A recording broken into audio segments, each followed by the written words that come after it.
In today's video, I'm going to teach you how to delete your QuickBooks account in just 5 minutes. QuickBooks is a fantastic tool for managing your finances, but there may be a time when you need to move on. Whether you're switching platforms or simply no longer need the service, closing your account is a straightforward process. Let's walk through these steps together to ensure it's done correctly and efficiently.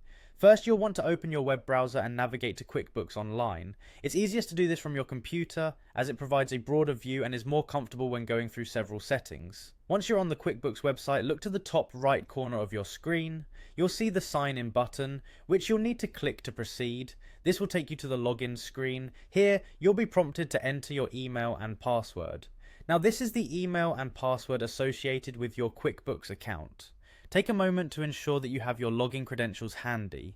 If you've forgotten your password, there's typically a link below the login fields to help you reset it.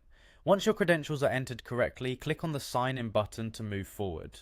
Once you're logged in, it's time to head over to the settings. Look for the gear icon, which typically represents settings most digital interfaces. Clicking on this will open up a menu with various options. From here, you'll want to select subscriptions and billing. This section contains all the information related to your current plan and any charges involved. In the subscriptions and billing area, you'll see an option to cancel your trial. Remember, this step is applicable if you are currently within a trial period of QuickBooks. If you've moved beyond the trial, the terminology might differ slightly, but the essence of the necessary steps remains the same. Following this, you'll need to click on Cancel Plan. This selection is crucial as it formally initiates the process to terminate your current subscription agreement with QuickBooks. It's important to review any final details and information provided here, as this action will affect your access to QuickBooks and the data stored within it. The final confirmation comes when you see the option to click Yes, Cancel. This is QuickBooks' way of ensuring that cancelling your account is indeed your intention. It's a good practice to take a moment here to consider if this is the decision you want to make. Cancelling will typically result in losing access to the features and data on your QuickBooks account, so make sure to back up any important information you might need in the future.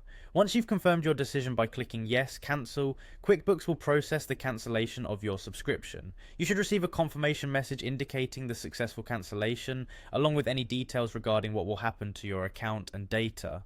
And that's it, you've successfully deleted your QuickBooks account. Remember that the specifics of these steps might differ just slightly based on the version or any updates QuickBooks might have introduced, but the core process should remain similar. If you have any pending issues or questions about the cancellation or how it affects your account, QuickBooks' customer service can be a helpful resource for guidance. We hope you found this guide straightforward and helpful. If you have any further questions about managing your QuickBooks account or need assistance with other tasks, feel free to check out our other tutorials. Thank you for watching, and we'll see you in the next video.